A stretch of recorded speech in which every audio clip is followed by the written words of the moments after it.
4차 대유행 우려가 커지는 가운데 국내 신규 확진자가 이틀 연속 600명대를 기록했습니다. 대규모 감염이 발생한 남양주 공장과 관련해선 일부 노동자가 서울 등을 오간 것으로 확인돼 접촉자 추적에 비상이 걸렸습니다. 거리두기가 완화되면서 다시 문을 연 유흥클럽들이 새벽 5시부터 발 디딜 틈 없이 붐비고 있습니다. 업주들의 방관 속에 손님들은 마스크 착용과 같은 기본적인 방역 지침을 무시하고 있습니다.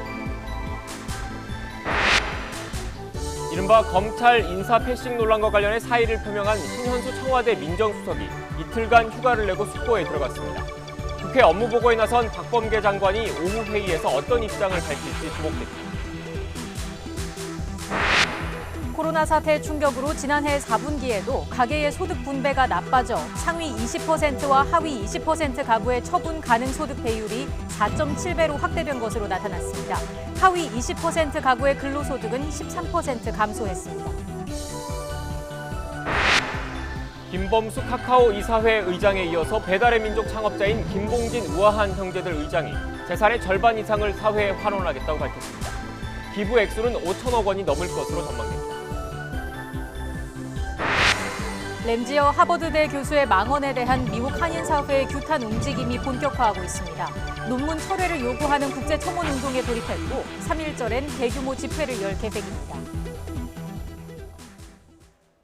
더 뉴스 60초 뒤에 계속됩니다.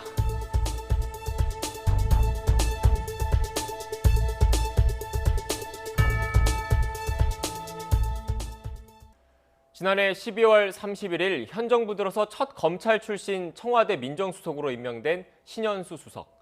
이른바 추미애 윤석열 갈등을 봉합하고 순조로운 검찰개혁에 힘을 보탤 것으로 기대됐습니다. 검찰 조직을 잘 아는 만큼 청와대와 법무부 그리고 검찰 사이에서 중재자 역할을 해낼 것이라는 관측이 많았습니다. 하지만 예상은 빗나갔습니다. 검찰 고위급 인사 과정에서 박범계 법무부 장관과 갈등을 빚은 뒤 사의를 표명했습니다. 이례적으로 청와대도 관련 사실을 인정했습니다. 이성윤 서울중앙지검장 유임 등 법무부의 인사안을 놓고 진통을 겪었던 겁니다. 특히 일요일인 지난 7일 전격 발표된 법무부 인사안이 어떤 경로를 거쳤는지는 뜨거운 감자입니다. 신현수 수석이 배제된 것 아니냐는 이른바 패싱 의혹입니다. 통상적으로 검찰 인사안은 실무 협의 뒤 민정수석을 거쳐 대통령에게 보고되는 것으로 알려졌기 때문입니다. 박 장관이 신 수석의 의견을 충분히 수용하지 않고 대통령에게 직보했을 수 있다는 주장이 나오는 이유입니다. 이렇게 논란의 중심에 선 신현수 수석은 오늘과 내일 휴가를 냈습니다. 주말까지 자신의 거취에 대해 숙고할 것으로 보입니다. 그 사이 박 장관과의 갈등이 어떻게 봉합되느냐가 이번 파문의 중요한 변수가 될 것이라는 전망이 나오고 있습니다. 그럼 관련 내용 더 자세히 알아보겠습니다. 앞서 전해드린 대로 검찰 인사 과정에서 사의를 표명한 신현수 청와대 민정수석, 여전히 사의를 굽히지 않고 휴가에 들어갔습니다. 이런 가운데 이른바 패싱 논란과 관련해선 검찰 인사 과정에서 신 수석의 의견을 배제한 것이 박범계 법무부 장관인지 아니면 문재인 대통령의 뜻인지도 관심이 쏠리고 있습니다. 첫 소식 홍선기 기자가 보도합니다. 문재인 대통령의 반복된 만류에도 사의를 굽히지 않고 있는 신현수 청와대 민정수석은 결국 휴가를 내고 업무에서 빠졌습니다. 청와대 고위 관계자는 신현수 수석이 이틀 동안 휴가원을 냈고 주말이 지나 다음 주에 출근할 예정이라고 말했습니다. 사의가 받아들여지지 않자 휴가를 낸 것이냐는 질문에는 숙고의 시간을 갖기 위해 휴가를 낸 것이라며 출근할 때 뭐라고 말을 하지 않겠냐고 답했습니다. 신 수석이 최종 결정을 내리기 위해 고심하는 시간을 갖고 있다는 뜻으로 풀이됩니다. 이런 가운데 검찰 인사 과정에서 민정수석의 의견을 배제했다는 이른바 패싱의 주체가 누구인지에 관심이 쏠리고 있습니다. 청와대는 민정수석실 내에 갈등은 없다며 이광철 민정비서관이 민정수석을 패싱했다는 논란에는 선을 그은 상황. 그렇다면 다른 가능성은 박범계 법무부 장관이 문 대통령에게 직접 검찰 인사 결재를 요구했을 가능성이 있습니다. 문 대통령이 법무부와 민정수석실의 이견이 봉합된 것으로 알고 재가했을 수 있다는 겁니다. 그러나 문 대통령이 이견이 여전하다는 것을 알고도 법무부 장관 손을 들어줬을 가능성도 제기되고 있습니다. 신 수석이 사의를 접지 않는 것으로 봐서는 후자일 가능성이 크다는 해석입니다. 어느 쪽이든 신현수 수석 입장에서는 민정수석 존재감에 상처를 입은 것은 분명한 상황. 신 수석이 휴가까지 내고 마지막 고심에 들어갔지만 사의를 접고 다시 업무에 복귀하기는 쉽지 않을 것이라는 분석이 나오는 이유기도 합니다. YTN 홍성기입니다. 오늘 국회 법제사법위원회에선 신현수 청와대 민정수석의 사의 표명 배경이죠. 검찰 인사 논란이 도마 위에 오를 것으로 보입니다. 국민의힘은 인사 단행 당사자인 박범계 법무부 장관을 상대로 민정수석 패싱 논란의 전말을 파헤치겠다고 엄포를 놨습니다. 국회 취재기자 연결합니다. 송재인 기자. 네, 국회입니다. 네, 민정수석 사의 표명이 알려진 뒤 오늘 처음으로 박범계 장관의 공식 입장이 나오는 거죠. 네, 그렇습니다. 무엇보다 문재인 대통령의 신임이 두터운 것으로 알려졌던 신현수 민정수석이 거듭 사의를 밝힌 만큼 갈등 당사자인 박범계 장관의 입장이 주목되는데요. 국회 법제사법위원회 오전 회의가 여야의 신경전으로 오후로 미뤄지면서 박 장관의 입장은 오후 회의가 열리면 이후에나 나올 것으로 보입니다. 국민의힘은 박 장관이 신현수 민정수석의 반대를 무릅쓰고 문재인 대통령에게 검찰 고위 인사안을 관철시킨 전 과정을 낱낱이 밝혀내겠다고 벼르고 있는데요. 이른바 민정수석 패싱 논란을 추궁하겠다는 겁니다. 박 장관이 문재인 대통령에게 검찰 인사안을 직보한 건지 또 상관인 신수석 대신 이광철 민정비서관이 메시지 역할을 한 건지 경위를 뜯어볼 전망입니다. 나아가 이번 논란을 문재인 정권 차원의 문제로 보고 공세 수위를 더욱 높일 것으로 보이는데요.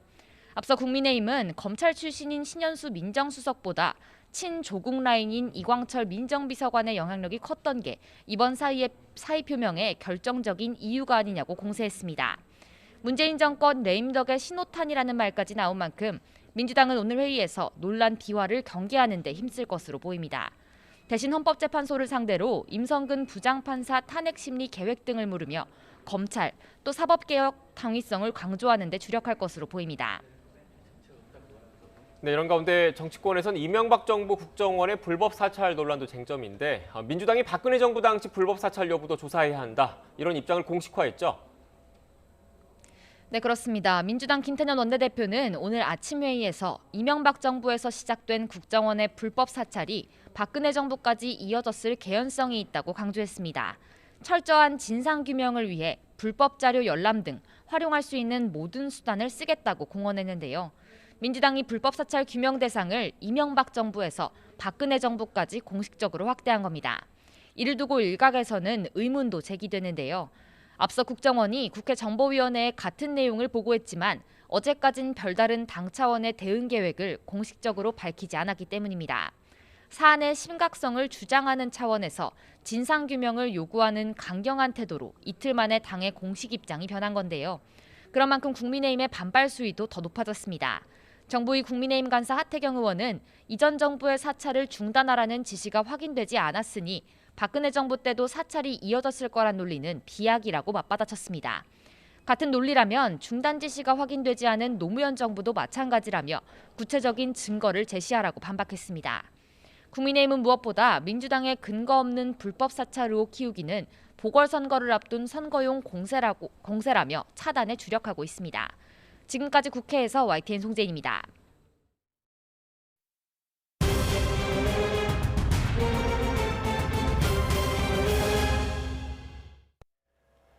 지금부터 코로나19 관련 소식 집중적으로 전해드리겠습니다. 남양주에 있는 플라스틱 제조 공장과 관련한 누적 확진자가 123명으로 늘었습니다. 이 공장뿐 아니라 산업단지 다른 공장에서도 감염자가 1명 나왔습니다. 추가 확산 우려가 여전합니다. 자세한 소식 현장 연결해서 알아보겠습니다. 박희재 기자. 네, 저는 남양주 진건읍에 있는 공장에 나와 있습니다. 네, 확진자가 또 늘었다고요. 네, 남양주시는 현재까지 이곳 공장과 관련된 누적 확진자가 모두 123명으로 늘었다고 밝혔습니다. 어제 이후로 8명이 추가 확진 판정을 받은 건데요. 이 확진자들 가운데는 공장 노동자가 4명, 확진자의 가족이 3명이고 또 주변 공장에 있던 노동자 1명이 각각 포함됐습니다. 앞서 인근 공장 직원 1,200명 정도를 상대로도 전수검사를 시작했고 현재까지 952명이 검사를 마쳤는데요. 이 가운데 내국인 노동자 1명이 양성 반응이 나온 겁니다. 검사를 받지 못한 나머지 200여 명은 오늘 안에 자택 근처 보건소 등에서 검사를 받아 이르면 저녁쯤 결과가 나올 예정입니다. 네, 그런데 확진자와 음성 판정을 받은 노동자가 기숙사에 같이 모여 있었다면서요? 네, 그렇습니다. 이 확진 판정을 받은 노동자 76명이 제 뒤로 보이는 건물 기숙사에 현재 수용돼 있는 상태인데요. 말씀드리는 지금 구급차와 보건소 차량 여러 대가 수시로 오가면서 확진자들을 이송 작업을 하고 있습니다. 이 음성 판정을 받은 외국인 노동자들은 마땅히 자가격리 장소를 찾지 못한 상황인데 그래서 지금 확진자가 있는 이곳 기숙사에서 어제부터 계속해서 함께 격리돼 있는 상황입니다. 기숙사 내 화장실을 비롯해 공용 공간이 있기 때문에 음성 판정을 받은 노동자들 사이에서 추가로 감염될 우려도 있습니다. 관할 지자체는 오늘 안에 확진자들을 모두 외부로 이송한다는 방침입니다. 자, 그리고 산업단지 외부로도 감염 확산 가능성이 있다고요. 네, 그렇습니다. 특히 첫 확진자의 경우 이 확진 자체는 지난 13일에 이루어졌지만 이 확진자에 대해서 이 확진됐다는 사실 통보는 무려 이틀이 지난 15일에 통보가 됐습니다.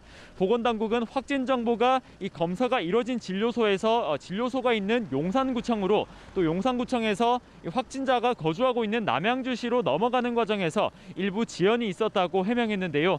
이와 달리 또 확진자는 확진 통보를 받기 전에 자가격리가 원칙인데도 이틀 내내 외부를 다닌 것으로 파악이 됐습니다. 이 확진이 이뤄진 당일은 용산구에 있는 한 주택으로 다음 날은 같은 지역에 있는 마트를 들렸고 이후 남양주에 있는 기숙사까지 대중교통을 이용해 이동한 것으로 알려졌는데요. 접촉차 파악이 시급한 상황입니다. 이와 함께 지난 설 연휴 동안 공장 노동자 일부가 기숙사를 벗어나 남양주 시내와 서울 이태원 등지를 돌아다닌 것으로 알려졌는데요. 방역당국은 현재 역학조사관 10여 명을 투입해 다른 확진자들의 동선도 함께 파악하고 있습니다. 지금까지 경기 남양주시 진건읍에 있는 공장에서 YTN 박희재입니다. 또 다른 집단 감염 사례죠. 귀뚜라미 보일러 아산 공장에서 시작한 코로나19 확산세도 좀처럼 꺾이지 않고 있습니다. 지난 설 연휴 때 가족 모임을 통해 일가족이 집단 감염되는 사례도 전국에서 확인되고 있습니다. 취재기자 연결해서 자세히 알아보겠습니다. 허성준 기자. 네, 전국부입니다. 네, 먼저 귀뚜라미 보일러에서 시작된 집단 감염 여파가 계속되고 있다고요. 네, 직원 600여 명에 대한 전수검사가 마무리되면서 공장 안에서의 확산세는 어느 정도 진정되고 있습니다. 하지만 직원들과 접촉한 가족과 지인들의 N차 감염이 이어지고 있습니다. 충남에서만 확진된 직원들의 가족과 지인 등 7명이 추가로 양성 판정을 받았습니다. 천안이 4명으로 가장 많고 아산과 공주, 논산이 각각 1명씩입니다. 직원 확진자도 세종에서 1명 추가됐고 인천에서는 직원 가족 4명이 감염된 것으로 파악됐습니다. 이에 따라 관련 누적 확진자는 159명으로 늘었습니다. 이런 가운데 귀뚜라미 보일러 측이 집단 감염이 확인된 이후 제품 수백 대를 외부로 반출한 것으로 드러났습니다. 앞서 귀뚜라미 보일러 아산 공장에서는 생산 설비와 휴게 시설 등 곳곳에서 바이러스가 검출됐습니다. 귀뚜라미 보일러 측은 시설 폐쇄가 이뤄진 것은 아니어서 소독 작업을 마치고 제품을 옮겼다고 해명했습니다. 하지만 보일러 반출 작업에 감염 여부가 확인되지 않은 직원들이 동원됐을 가능성이 있는 만큼 불안감이 커지고 있습니다. 지난 설 연휴 기간 5인 이상 모임이 금지됐는데 방역 수칙을 어기고 가족 모임을 했다가 확진되는 사례도 잇따르고 있죠. 네, 설 연휴 기간 가족 모임을 했다가 일가족이 코로나19에 확진되는 사례가 속속 나오고 있습니다. 부산 영도구에서 가족 6명이 모였다가 모두 확진 판정을 받았습니다. 부산 진구에서도 가족 10명 가운데 7명이, 남구에서는 일가족 6명이 확진됐습니다. 가족 모임을 통한 감염이 연휴 이후 직장 동료 7명과 동료의 가족에게까지 퍼진 사례도 확인됐습니다. 경북 봉하와 경남 진주, 세종과 충북 등 전국 곳곳에서 명절 가족 모임 후 확진되는 사례가 잇따르고 있습니다. 방역당국은 방역 수칙을 위반한 가족에게 한 명당 10만 원씩의 과태료를 부과하고 조사 결과에 따라 구상권 청구도 검토할 계획입니다. 지금까지 전국부에서 YTN 허성준입니다. 조금 전 들어온 소식 전해드리겠습니다. 서울 배제고와 세화고의 자율형 사립호 재지정 취소가 위법하다는 법원의 판결이 나왔습니다. 서울행정법원은 오늘 오후 2시 서울 배제고와 세화고가 서울시교육청 자사고 지정 취소 처분을 취소해달라며 낸 행정소송 1심에서 학교 측의 손을 들어줬습니다. 지난 2019년 8월 소송이 시작된 지 1년 6개월 만입니다. 네, 앞서 서울시교육청은 지난 2019년 7월 운영성과 평가 대상 자사고 13개 학교 가운데 기준 점수에 미달한 8개 학교를 대상으로 자사고 지정 취소를 결정했습니다. 오늘 판결이 나온 두 학교를 포함해 경희고, 숭문고, 신일고, 이대부고, 중앙고, 그리고 한대부고가 대상입니다. 다음 달 23일 숭문고와 신일고의 1심 선고가 예정돼 있고 나머지 학교도 변론을 끝내고 선고만 남겨두고 있습니다. 서울 배재고와 세화고의 자율형 사립고 재지정 취소가 위법하다는 법원의 판결이 나왔다는 소식 전해드렸습니다. 자세한 내용은 또 이어지는 뉴스에서 전해드리겠습니다. 네, 다시 코로나19 소식 전해드리겠습니다. 서울 성북구 고려대 안암병원에서 간호사 1명이 확진 판정을 받았습니다. 병원 측은 접촉자 100여 명을 검사했고 현재까지 추가 확진자는 없으며 확진된 간호사는 어제 양성 판정을 받은 직후 귀가했다고 밝혔습니다. 정부가 현행 사회적 거리두기 단계를 단순화하고 시설이 아닌 사적 모임 규제에 무게를 두는 쪽으로 개편 논의를 하고 있습니다. 중앙사고수습본부는 오늘 기자간담회에서 현재 세분화한 5단계 거리두기로 대국민 행동 메시지가 불분명하다는 지적이 많다며 체계를 단순화하기로 했다고 밝혔습니다. 또 확진 규모에 따른 단계 기준도 완화해 강화된 의료 역량을 반영한다는 계획입니다. 특히 형평성 논란이 거셌던 영업 제한 등 집합금지 조치는 최소화하기로 하고 다중이용시설 위험도를 재분류하고 있습니다. 코로나19 경각심이 얼마나 느슨해졌는지 현장 취재했습니다. 거리두기 완화로 다시 문을 연 클럽에는 새벽부터 발 디딜 틈이 없었는데 손님들은 마스크도 쓰지 않은 채 술을 마시고 춤을 췄습니다. 방역 지침은 있으나 마나였습니다. 손효정 기자입니다. 새벽 5시 서울 강남의 클럽 안. 번쩍이는 조명에 귀가 먹먹할 정도로 커다란 음악 소리. 어깨가 맞닿을 정도로 다닥다닥 붙어선 사람들이 몸을 흔들어댑니다. 어림잡아 폭 4m 정도인 비좁은 공간에 수백 명이 모여 있습니다. 옆 사람을 밀치고 틈을 비집어야 발걸음을 간신히 옮길 수 있습니다. 마스크는 턱에 걸치기 일수. 아예 쓰지 않은 채 춤추고 떠드는 사람도 쉽게 눈에 띕니다. 아무 데서나 담배 피우고 아무렇지 않은 듯 바닥에 침을 뱉습니다. 모두 코로나19 감염 위험을 크게 높이는 행위. 하지만 제재하는 사람은 없습니다. 이런 상태로 늦게는 밤 10시까지 운영됩니다. 오늘 여기 몇 시까지 영업해요? 마감했어요. 그동안 절박함과 억울함을 호소하며 시위에 나섰던 유흥시설 업주들. 거리두기가 풀리자마자 문을 열었지만 방역 수칙을 지켜 운영하겠다는 약속은 온데간데 없었습니다. YTN 손효정입니다. 이런 클럽들은 영업 제한 시간을 피해서 새벽 5시부터 문을 엽니다. 그런데 구청과 경찰은 이런 사실도 모르고 저녁에 단속을 나가 허탕만 치고 있습니다. 손효정 기자가 계속해서 보도합니다. 해도 뜨지 않았는데 클럽 입구에 줄이 늘어섰습니다. 문을 여는 새벽 5시에 맞춰 입장을 기다리는 겁니다. 지금 시각은 아침 7시를 조금 넘었는데요. 새벽 5시부터 강남거리 일대 클럽 2곳이 문을 열고 영업을 하고 있습니다. 직원들은 입구에서 QR코드 인식과 신분증 검사를 합니다. 방역 수칙을 철저히 지킨다지만 기본적인 발열 검사는 하지 않습니다. 테이블당 손님 4인 밑으로 지금 제한을 하고 있고, 그리고 면적당 받을 수 있는 손님 제한이 있어요. 평균적으로 안에 손님이 있는 상황은 30-40명이 평균이라고 보시면 돼요. 클럽들은 영업 금지가 풀린 지난 월요일부터 다시 문을 열었습니다. 영업 가능 시간은 새벽 5시부터 밤 10시까지. 그런데 손님들은 충분히 놀기 위해 일찍부터 몰리고 있습니다. 단속 권한이 있는 구청은 이런 사실도 모른 채 저녁 늦게 경찰과 합동 단속에 나섰다가 허탕만 쳤습니다. 해당 부서에서도 좀 놀래더라고요. 저녁에는 안 열고 새벽에 이제 여는 게 이제 확인이 된 거예요. 정부는 영업 제한 조치를 완화하면서 방역 수칙을 위반한 업주에 대해서는 한 번만 걸려도 강력한 행정 처분을 내리겠다고 예고했습니다. 하지만 구청은 이 내용도 모르고 있었습니다. 지금 아직 그렇게까지는 안 온 건지, 지금 아직 1차는 경고고 2차는 운영 중단 10일 그렇게 말씀하시더라고요. 엉뚱하고 허술한 단속의 빈틈을 노려 일부 클럽이 코로나19 해방구가 됐습니다. YTN 손효정입니다. 조금 전 중앙방역대책본부 브리핑이 시작됐습니다. 현장으로 가보겠습니다. 6명이 격리 해제되어 현재 8,127명이 격리 중입니다. 위중증 환자는 161명이고 어제는 6명의 사망자가 발생하였습니다. 명복을 빌면서 유가족분들에게 심심한 위로의 말씀을 드리겠습니다. 국내 주요 발생 현황을 지역별로 보면 수도권이 432명으로 73.2%를 차지하였습니다.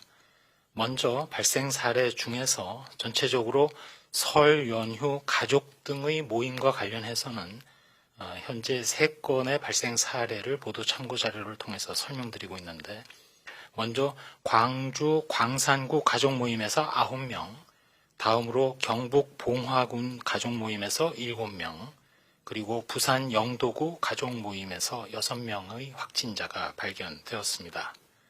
전체적으로 발생 사례 자체가 다양해지고 또 많아지고 있는 상황입니다. 먼저 수도권입니다. 서울의 용산구 대학병원에서 총 171명이 확인되었고, 용산구 지인 모임에서 총 77명이 확인되었으며, 인천광역시 부평구에 소재한 의료기관에서 12명이 확인되었습니다. 또한 경기도 남양주시의 플라스틱 공장에서 지난 2월 14일 첫 확진자 발생 후 조사 과정에서 121명이 추가되어 총 122명의 누적 확진자가 발견되었습니다. 또한 경기도 시흥시 제조업과 관련하여 총 17명의 누적 확진자가 발견되었습니다. 다음으로 충청권이 되겠습니다. 아산시 난방기 공장과 관련해서 접촉자 추적 관리 중 21명이 추가되어 총 135명이 확인되었고, 진천의 육가공 업체에서 총 14명의 누적 확진자가 발견되었습니다. 공주시 병원에서 12명이 추가되어 총 누적 확진자 13명이 발견되었습니다. 다음으로 호남권입니다. 전북 남원시에서 접촉자 조사 중 3명이 추가됨으로써 총 15명의 가족 중 확진자가 발생하였습니다. 경북권에서는 경북 의성군에 소재한 온천과 관련하여 총 7명의 누적 확진자가 발견되었습니다.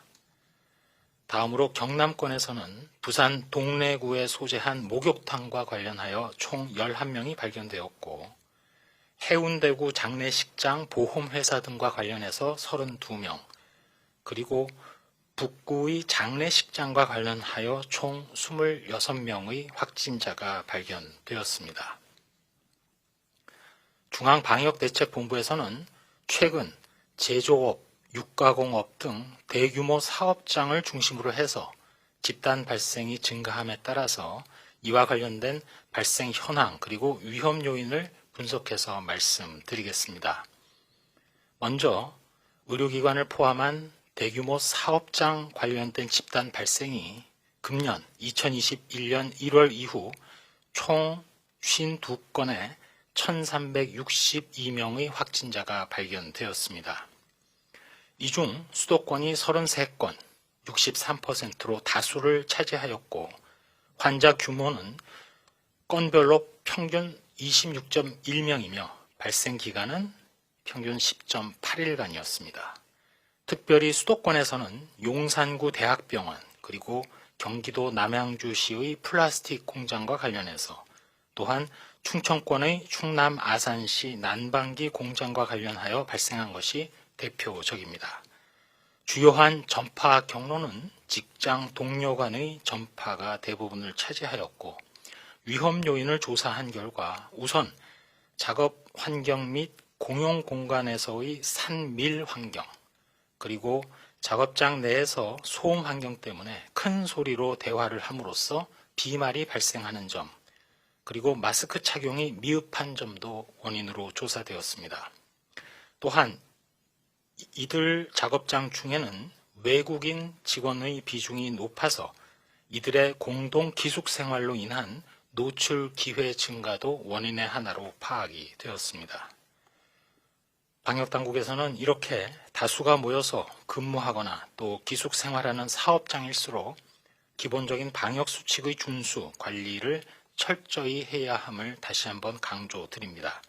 이를 위해 사업주와 관리자의 역할이 매우 중요하며 종사자의 방역수칙을 점검, 관리, 감독하고 근무 환경 관리를 위해 환기 소독, 공용 공간의 이용 시간 및 인원을 조정하며 외국인 근로자들에 대해서도 방역 수칙 정보를 제대로 전달 접근하도록 하고 기숙사의 공동생활 관리 점검 체계 마련 등 한층 더 방역 대책을 강화하겠습니다. 또한 집단 발생이 없는 지역이라 하더라도 확진자 증가가 우려되는 만큼 과거 집단 발생 사례가 있는 시설을 우선으로 해서 감시를 강화하도록 하겠습니다. 다음으로 행정안전부가 운영 중인 안전신문고의 신고 사례를 설명드리겠습니다. 최근 교회의 종교활동과 관련해서 방역수칙의 미준수 사례가 신고되었습니다. 예를 들면 좌석을 추가 비치하여 기준 좌석을 늘림으로써 수용 인원을 확대하는 사례, 또한 밀폐된 지하 공간에서 통성기도 등 모임을 진행한 사례, 매일 수십 명이 모여서 새벽 기도를 하고 또 5인 이상의 식사 모임을 하거나 교회가 수련회를 개최한 사례 등의 신고가 이루어졌습니다. 이와 관련해서 다시 한번 수칙을 강조드리면 종교활동 시 반드시 마스크 착용 그리고 규정된 참석 인원을 반드시 지켜주셔야 하고 그러한 참석 인원들조차도 이용자 간의 거리 두기를 준수하며 정규 종교활동 외에는 대면 모임이나 행사, 식사 등은 금지입니다. 또한 실내 환기 소독 등을 반드시 지켜주시기 바랍니다. 다음으로 연구 개발 등과 관련된 내용을 설명드리겠습니다. 이제까지 저희 방역당국에서 코로나19 바이러스와 관련해서 총 208개 기관에 832건의 바이러스 균주 등을 분양을 했습니다. 특별히 지난 2월 8일부터는 영국발, 남아공발 변이 바이러스의 경우에도 분양이 시작되어 백신이나 치료제 연구 그리고 진단 기술 개발 목적으로 총 3개 기관에 10건의 분양이 이루어졌음을 설명드립니다. 치료제와 관련해서 렘데시비르는 현재까지 121개 병원에 4,522명에게 공급이 되었습니다. 항체 치료제로 조건부 허가된 레키로나주의 경우 현재까지 4개 의료기관에 총 151바이알이 공급되었음도 말씀드립니다. 혈장치료제의 경우에는 식품의약품안전처로부터 임상시험 목적 이외 치료 목적으로 총 38건이 승인받아서 사용 중에 있습니다. 거리두기와 관련해서 코로나19 외에도 유사하게 전파 경로가 호흡기 전파 등 감염병의 경우 특별히 인플루엔자는 현재 유행 기준 이하를 계속 유지하고 있고 2020년 1년과 비교해 볼 때 유사한 전파 경로를 가지는 수두, 유행성 이하선염, 성홍열의 경우 수두는 전년 대비 62%, 그리고 유행성 이하선염은 37%, 성홍열은 69%가 감소한 것으로 잠정 집계되었습니다.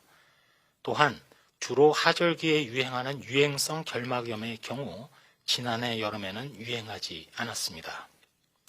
저희 방역당국에서는 이러한 감염병의 발생 감소가 코로나 유행의 대응으로 마스크 착용, 개인위생 강화, 사회적 거리 두기에 영향이 나타난 것으로 일단 파악하고 있습니다. 한 말씀 드리도록 하겠습니다. 전 세계적으로 코로나19 발생 추세는 감소세로 전환되었습니다. 지금의 발생 수준은 작년, 즉 2020년 유행이 가파르게 증가하기 시작하던 10월 초의 수준까지 떨어졌습니다. 크게 보면 우리 인류는 코로나19 감염병을 점차 극복해 나가고 있습니다. 세부적으로는 이러한 발생의 감소는 미주 그리고 유럽의 여러 나라들에서 감소세에 이어진 것으로 파악이 되고 그 요인은 대략 3가지로 추정을 하고 있습니다. 첫 번째로는 강력한 거리 두기의 효과입니다. 두 번째로는 강화된 검역 조치, 입국 관리 등을 통한 유입 차단입니다. 마지막으로는 환자가 많이 발생함에 따라 그들 나라들에서 지역사회의 항체 형성에 따른 면역이 확보되었고 일부 예방접종을 통해서 인공 면역이 추가되었다고 판단이 됩니다. 우리나라는 그동안 국민 여러분들의 희생 그리고 참여가 뒷받침된 강력하고 효과적인 거리두기를 통해서 코로나19를 극복해 왔습니다. 상대적으로 미국 또는 유럽 등의 국가에 비해서는 발생 규모가 작았기 때문에 지역사회에 형성된 면역도는 낮은 상황입니다. 따라서 우리나라는 이제까지 큰 유행을 겪은 미주 대륙의 여러 나라나 유럽들에 비해서도 거리 두기의 이행이 한층 더 중요한 상황입니다. 그래서 저희 방역 당국에서는 국민 여러분들이 계속되는 거리 두기 조치에 대해서 지쳐 계시고 또 여러 가지로 불편해함을 알고 있음에도 더욱더 거리 두기를 강조하고 있고 한편으로는 거리 두기의 개편에 대해서 고민하고 있습니다. 방역당국은 앞으로 집단 감염 발생 시설에 대한 개별적인 위험 요인을 분석 발표하면서 최대한 자율 그리고 책임에 기반한 지속 가능한 거리 두기가 이행될 수 있도록 최선을 다하겠습니다. 동시에 만약 확진 환자가 발견될 경우 각종 치료제 등을 적절히 또 충분히 보급하여 환자 관리에도 최선을 다하실 수 있도록 의료진들을 뒷받침하겠습니다. 이러한 상황에서 코로나19 예방접종이 시작되면 물론 그 시기별로 또 기초 재생산 지수에 따라서 달라지겠지만 적정한 수준의 접종률이 달성이 되고 이후 집단 면역이 확보된다면 아마도 목표로 하는 11월 이전에도 코로나19가 충분히 통제 가능한 수준이 될 것으로 기대하고 있습니다.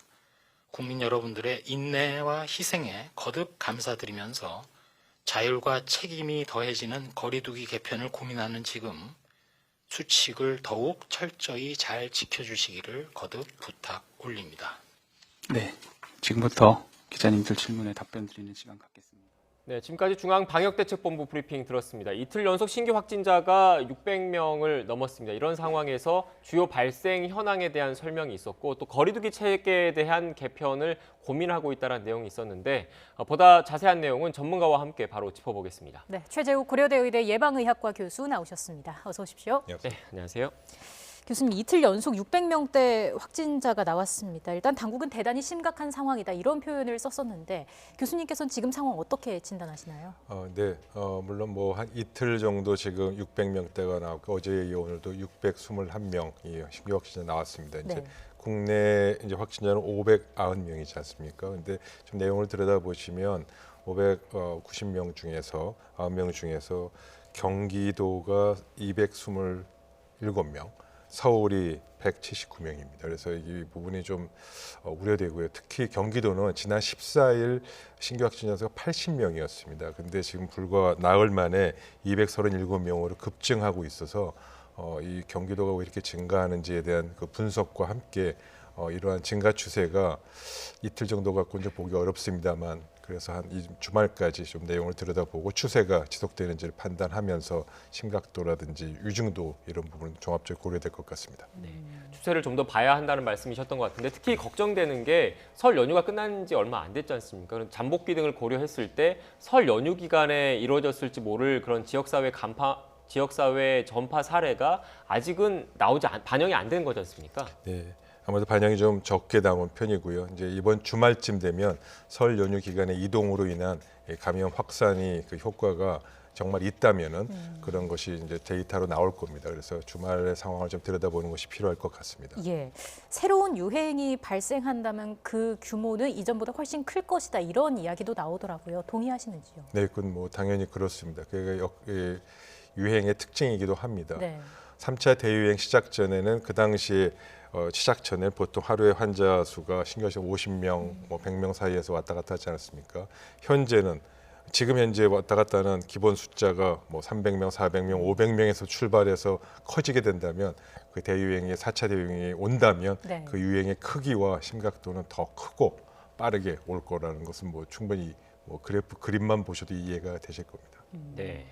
지금 앞서 중앙방역대책본부 브리핑에서도 나왔던 내용인데 이 거리두기 체계 개편에 대해서 정부가 좀 고민을 하고 있는 것 같습니다. 왜냐하면 그동안의 이 거리두기 단계 자체가 어떻게 보면 그 소상공인 분들뿐만 아니라 일반 시민분들이 많이 피곤해하고 지쳐하는 측면이 있어서 자율과 책임에 기반한 체계 개편을 고민하겠다라는 내용이거든요. 교수님께서는 어떤 방향으로 나가야 된다고 보십니까? 네, 전체적으로 거리두기 프로그램의 개편에 대해서는 충분히 동의합니다. 그리고 그런 방향으로 나가야 됩니다.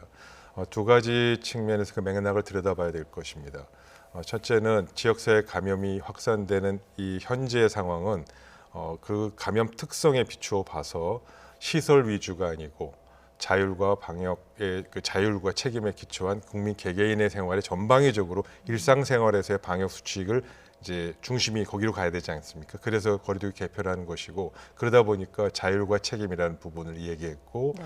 또 시설을 중심으로 해서 영업 제한이나 이런 부분이 아닌 일상생활로 가야 되다 보니까 그래서 지속 가능한 경제의 부분도 어느 정도 완화하는 그런 방식으로 키워드가 나왔다. 그런 맥락에서 개편이 이제 구체적으로 이루어질 것이다. 방향성에 대해서 동의합니다.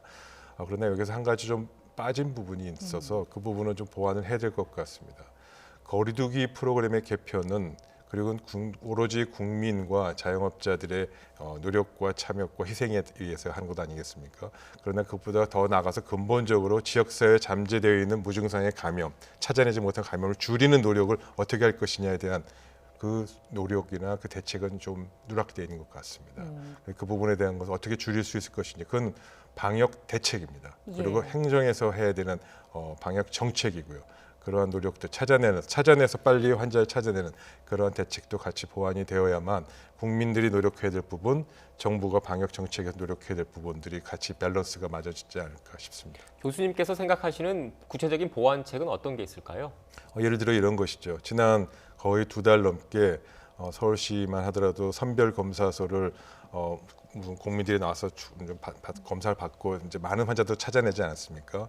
근데 사실은 그보다 더 크고 더 확실한 방법은 지금 감염이 증가하고 있고 자꾸 환자가 발생하고 있는 직장에서고요. 집단 시설이 있는 직장과 젊은 대학생들과 같은 젊은 계층들이 이용하는 다중 이용 시설입니다. 그래서 이러한 일부 그 고위험이라고 생각되는 집단 시설이 있는 직장 그리고 또 고위험 시설에 해당하는 이용하는 대학생들이나 젊은 사람들을 대상으로 하는 집단 전수 조사 부분이 이루어지는 것이 근본적으로 찾아내는 해결책이 될 거라고 생각합니다. 네, 지금 이 말씀을 하셔서 지금 갑자기 드는 생각인데 최근 남양주에 있는 플라스틱 제조 공장이라든지 그 귀뚜라미 공장 같은 경우에도 어떻게 보면 집단 감염이 발생한 곳이지 않습니까? 특히 남양주에 있는 플라스틱 공장 같은 경우에는 그 외국인 노동자분들이 함께 생활했던 것으로 알려져 있던데 그런 게 좀 조사를 하다 보면 집단 생활을 하는 곳들이 좀 나올 거 아니에요. 그 부분에 대해서 선제적으로 좀 전수 검사할 필요가 있다 이런 말씀이십니까? 맞습니다. 정확하게 지적해 주셨고요.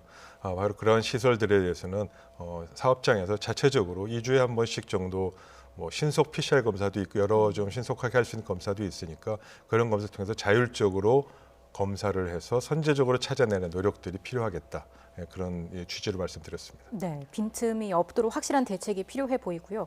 그럼 새로운 방침이 적용이 되려면 시기는 언제가 적정하다고 보시는지요? 빠르면 빠를수록 좋겠죠. 지금 4차 대유행이 오지 않도록 오더라도 최소한으로 피해가 오지 않도록 하려면 조기에 시행해서 그런 여러 가지 다양한 대책들을 빨리 시행하는 것이 시행을 바람직하다고 봅니다. 네. 지금부터 구체적인 사례도 좀 짚어보겠습니다. 앞서 간단하게 말씀드리긴 했는데 취재 기자도 나가 있고요. 남양주에 있는 그 플라스틱 제조 공장 같은 경우에 누적 확진자가 계속 늘어나고 있습니다. 아무래도 가장 큰 원인은 방역 수칙이 제대로 안 지켜졌다 이거라고 봐야 되겠죠? 네, 그렇습니다. 지금 여러 가지 고려 사항이 있습니다. 이 직장이라는 곳이 모여서 특히 생산시설 같은 곳은 모여서 사람들이 부딪히면서 밀집해서 또 특히 겨울이고 또 그 특성상 밀폐돼서 일하는 공간도 많습니다. 그리고 거기서 더 나가서 상당히 많은 그 작업자분들이 거기 거주하는 기숙사에서 공동 거주하기도 하고 식사도 같이 하기 때문에 네. 이런 위험에 대한 우려는 매우 높고 이에 대한 특별한 조치가 좀 필요해 보입니다.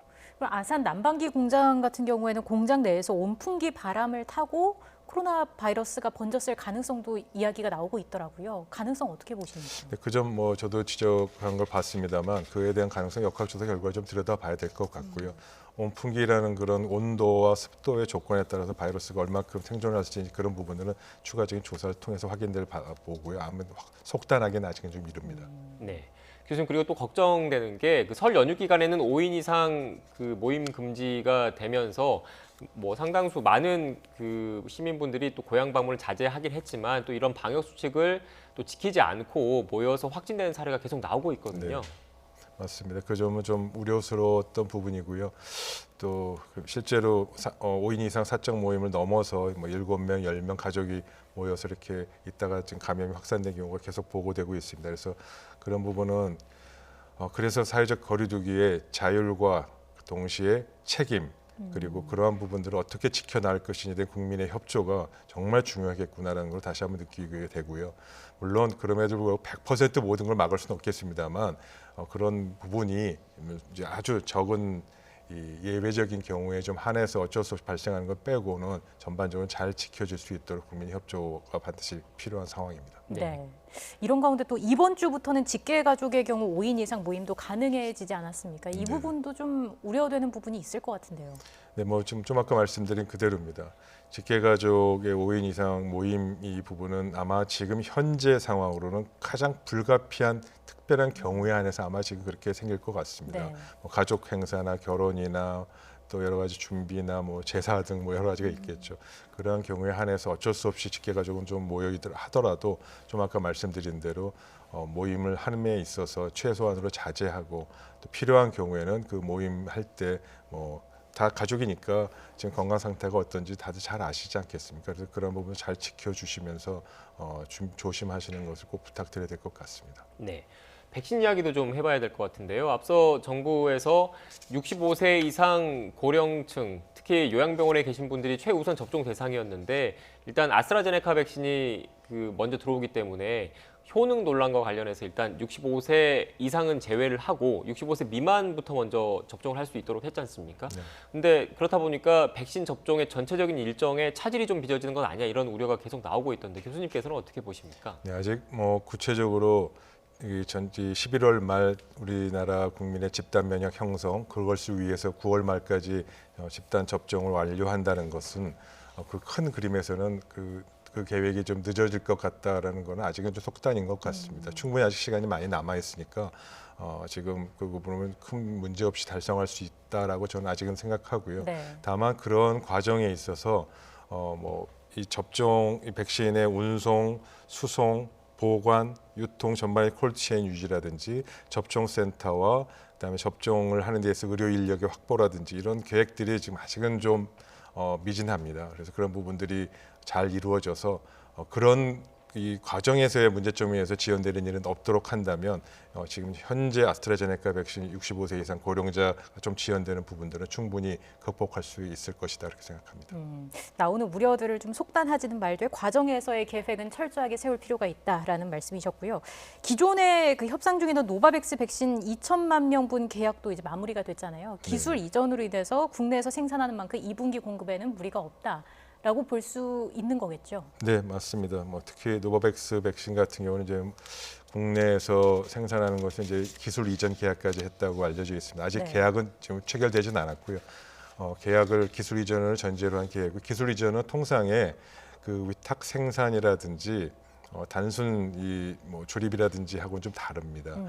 기술 이전은 원료서부터 완제품까지 국내에서 생산하는 것이고 동시에 판매권도 보통은 이제 협상을 해서 국내 판매까지는 당신들이 알아서 해라. 한국이 책임진다. 혹은 추가적으로 외국에 중국까지는 판매권도 주겠다. 이런 식의 소유권과 판매권을 같이 나눠 갖게 되고요. 생산 부분도 전적으로 책임지고 여기서 우리 국내에서 하기 때문에 분량도 조절할 수가 있습니다. 특히 노바백스 백신 원료는 유효 기간이 2년까지 됩니다. 그래서 충분히 조절이 가능하고 유통이라든지 보관이라든지 또 이 저장에서 생산까지 일괄적으로 우리가 좀 자율권을 갖고 독립적으로 행사할 수 있다는 점에서 매우 긍정적인 좋은 소식입니다. 네, 그러니까 쉽게 얘기해서 노바백스 본사와 달리 그 위탁 기술 이전을 했기 때문에 자체적으로 국내 상황에 따라서 백신 수급량을 좀 조절할 수 있는 효능이 있다, 효과가 있다 이런 말씀이신 거죠? 맞습니다. 네. 네. 그리고 또 지금 마지막으로 하나 더 여쭤봐야 될 것 같은데 화이자 백신 관련해서 화이자 백신이 일단 그동안 알려진 바로는 보관과 유통이 좀 어렵다라는 얘기가 꾸준히 있었는데 그 정은경 청장이 화이자의 경우 당일 해동해서 당일 방문 접종하는 계획을 고려하고 있다라고 얘기를 하더라고요. 이게 어떤 의미입니까? 네, 화이자 냉동 백신은 이제 영하 70도에서 이제 보관하고 있다가 이제 일반 냉장고로 옮겨서 이제 녹여야 됩니다. 녹인 상황에서 한 5일 정도까지도 이제 유통이 가능합니다. 근데 그렇게 하는 것보다는 요양병원 같은 경우는 바로 즉각 그 현장에 가서 거기서 녹여서 바로 당일 접종하겠다. 최대한 보관을 냉장 보관을 오래 하지 않겠다는 그런 취지가 있고요. 또 그걸 하기 위해서 방문 접종에 바로 이 접종 가능할 수 있도록 용기도 주사기도 여러 가지를 고려하고 있습니다. 그러니까 아예 주사 그 백신이라는 그 바이알이라고 하는 병에서 이렇게 꺼내야 되지 않습니까? 네. 꺼내지 않고 주사기 자체에 아예 한 번 접종할 때 주사기에 아예 백신이 넣어서 이렇게 보관하는 그런 다양한 방법들을 고려하면서 손실도 줄이고 또 혹시 있을 오염도 줄이고 오차도 줄이면서 부작용도 줄일 수 있는 최대한 여러 가지 다양한 방법을 고려하고 있습니다. 네, 특히 그 화이자 백신 같은 경우에 접종 센터로 요양병원에 계신 어르신분들이 오시기가 힘드니까 이런 거를 좀 그 거동이 불편하신 분들을 위해서 배려하는 차원에서 검토를 하고 있다 이렇게 좀 이해를 해도 되겠습니까? 예, 뭐 당연히 그 부분은 그렇고요. 또 요양병원은 그래도 시설에 계시지만 집에서 돕고서 계신 어르신들도 많이 있습니다. 그런 부분도 이제 보건소가 중심돼서 공공보건으로 해서 방문해서 접종을 하게 되는 방식도 지금 다 검토하고 준비하고 있습니다. 네, 알겠습니다. 지금까지 최재욱 고려대 의대 교수와 함께 코로나19 관련된 이야기 나눴습니다. 오늘 말씀 고맙습니다.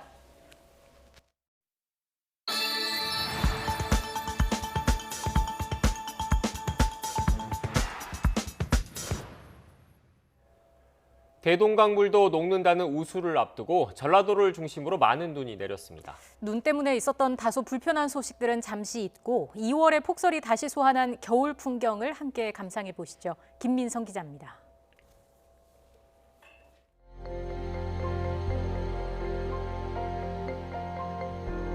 무한한 매력을 감추고 있다는 뜻의 정읍내장산.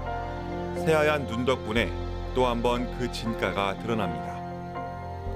깊은 고요 속에 산속 사찰마저 뒤늦은 겨울잠에 빠졌습니다.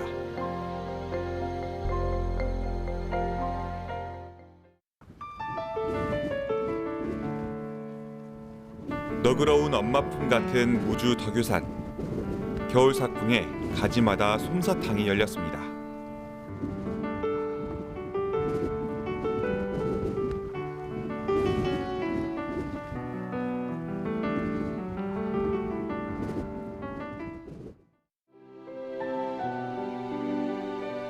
성을 밟으면 병이 낫는다는 전설이 깃든 고창 읍성. 이틀간 내린 눈은 일찌감치 성곽 산책을 마쳤습니다.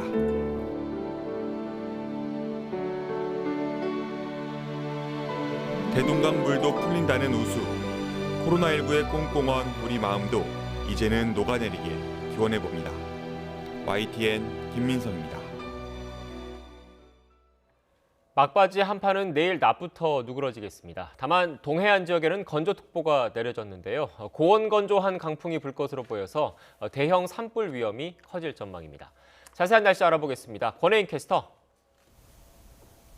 네, 평화의 공원에 나와 있습니다. 네, 한낮인데도 날씨가 무척 추워 보이네요. 네, 오늘은 봄의 두 번째 절기 우수지만 절기가 무색하게 영하권의 추위가 이어지고 있습니다. 현재 서울 기온이 영하 3.1도까지 떨어져 있고요. 찬바람이 불면서 체감온도는 영하 7도 선까지 뚝 떨어져 있습니다. 막바지 한파는 내일 낮부터 기온이 10도 안팎까지 오르며 누그러지겠고요. 다가오는 주말에는 4월 초순 봄처럼 따뜻한 봄 날씨가 찾아올 전망입니다. 내일 전국 하늘 맑겠고요. 대기질도 깨끗하겠습니다. 다만 강원과 경북 북동산 간에는 한파주의보가 이어지고 있는 가운데 내일 아침까지 영하권의 추위가 이어지겠습니다. 내일 서울의 아침 기온이 영하 5도, 광주 영하 3도, 대구도 영하 5도로 예년 기온이 2에서 4도가량 밑돌겠습니다. 다행히 내일 낮부터는 기온이 10도 안팎까지 오르면서 추위가 누그러지겠습니다. 낮 기온은 서울이 9도, 대전 10도, 광주와 부산은 11도로 예년 기온을 3에서 4도가량 웃돌겠습니다. 이후 다가오는 주말에는 4월 초순에 해당하는 따뜻한 봄 날씨가 찾아오겠습니다. 다만 다시 대기질이 탁해질 것으로 보여서 KF80 이상 마스크를 잘 챙겨주셔야겠습니다. 현재 강원 영동에는 건조경보가, 그 밖에 동해안에는 건조주의보가 발효 중입니다. 내일부터 최대 순간풍속, 초속 30m 이상의 양간지풍 형태의 고온 건조한 돌풍이 몰아칠 것으로 보이는데요. 이에 따라 강원과 경북 등 동해안 지역에는 대형 산불주의보가 발효 중입니다. 강한 바람에 산불 등 대형 화재 위험이 높은 만큼 여느 때보다 불씨 관리에 신경 써주셔야겠습니다. 지금까지 평화의 공원에서 YTN 권혜인입니다.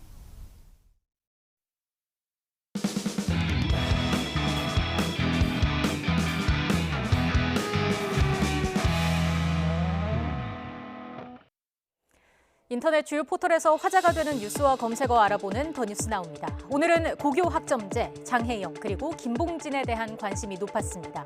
하나씩 보시죠. 먼저 고교 학점제입니다.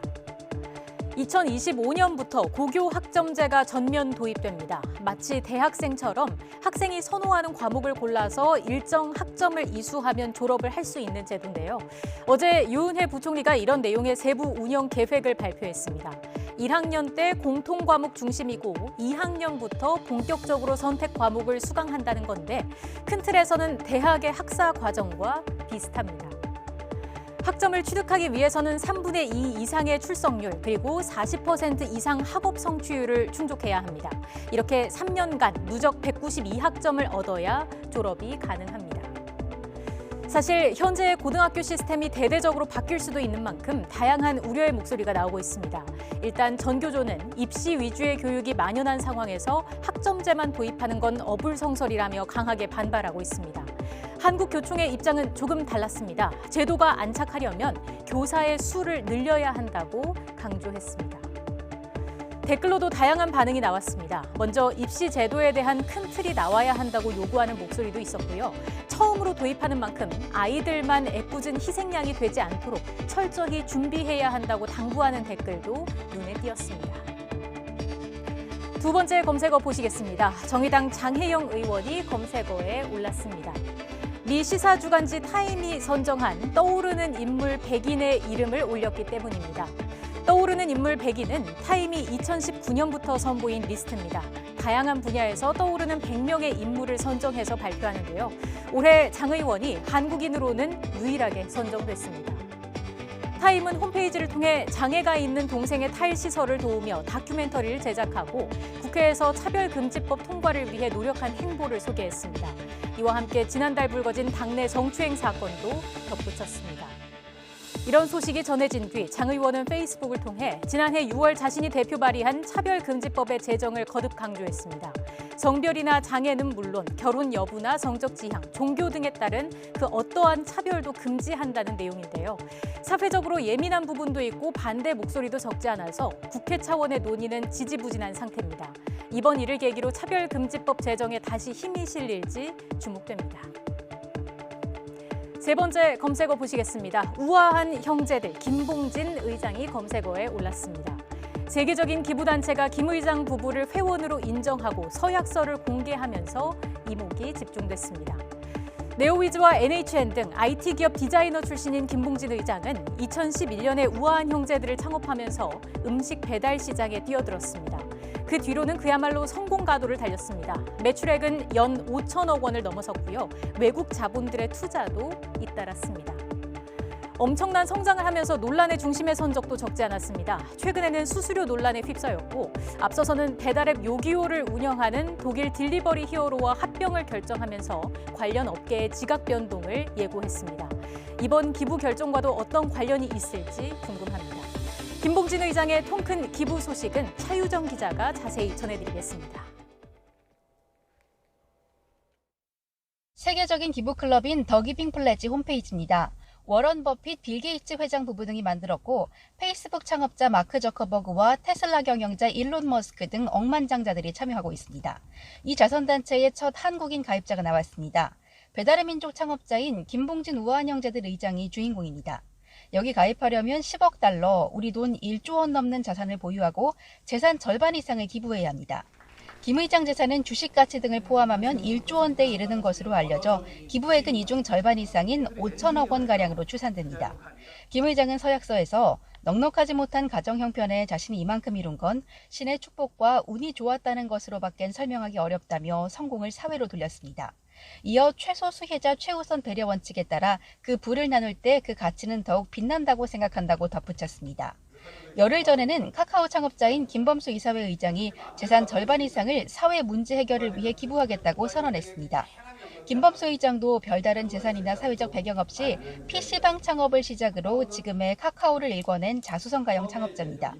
그간 재벌 대기업 총수들이 상대적으로 기부에 소극적이었지만 이른바 흑수저 창업자를 중심으로 통큰 사회 환원이 이뤄져 기부 문화에 새로운 바람이 일고 있습니다. YTN 차유정입니다.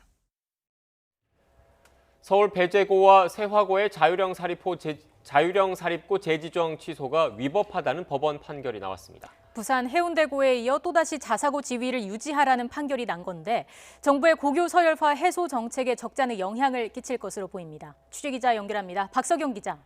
네, 사회부입니다. 네, 앞서 지난해 12월 부산 해운대고의 자사고 지위를 유지하라는 법원 판결이 나왔는데 이번엔 서울에서도 자사고 취소 처분을 무효로 봐야 한다는 판결이 나온 거죠?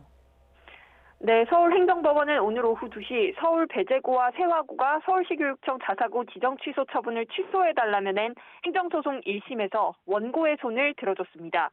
지난 2019년 8월 소송이 시작된 지 1년 6개월 만입니다. 지난해 부산 해운대고 사례 외에 서울 지역 자사고에 대해 지정 취소가 위법하다는 법원 판결이 나온 건 이번이 처음입니다. 앞서 지난 2019년 7월 서울시 교육청은 운영 성과 평가 대상 자사고 13개 학교 가운데 기준 점수에 미달한 8개 학교를 대상으로 자사고 지정 취소를 결정했습니다. 오늘 판결이 나온 두 학교를 포함해 경희고, 숭문고, 신일고, 이대부고, 중앙고, 한대부고가 대상입니다. 다음 달 23일 숭문고와 신일고의 1심 선고가 예정돼 있고 나머지 학교도 변론을 끝내고 선고만 남겨두고 있습니다.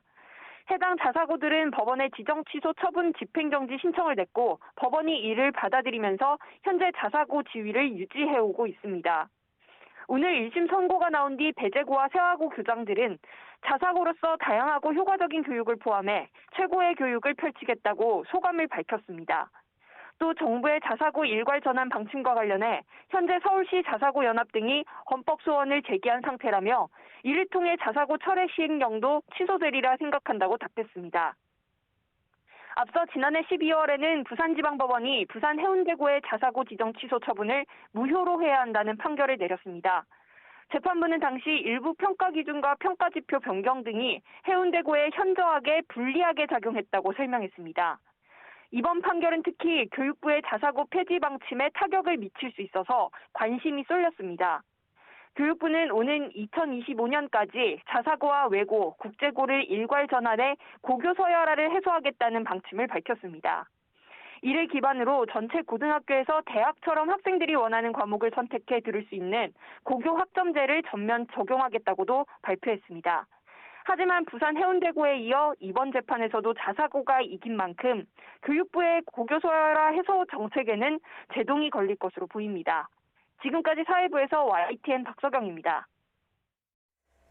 네, 이런 판결에 대해 서울시 교육청은 깊은 우려와 유감을 표명한다고 밝혔습니다. 서울시 교육청은 보도자료를 통해 2019년 자사고 운영 성과 평가를 적법한 절차에 따라 공정하게 진행했고 행정처분 과정에도 아무런 법률적, 행정적 문제가 없었다고 말했습니다.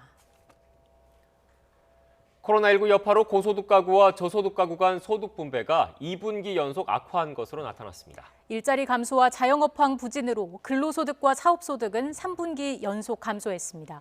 취재기자 연결합니다. 김태민 기자.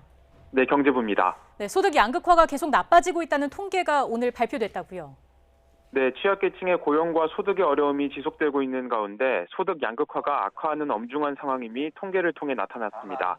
통계청이 발표한 지난해 4분기 가계 동향 자료에 따르면 상위 20% 가구 소득을 하위 20% 가구와 비교한 처분 가능 소득 5분위 배율은 4.72배로 전년 동분기 대비 0.08배 상승했습니다.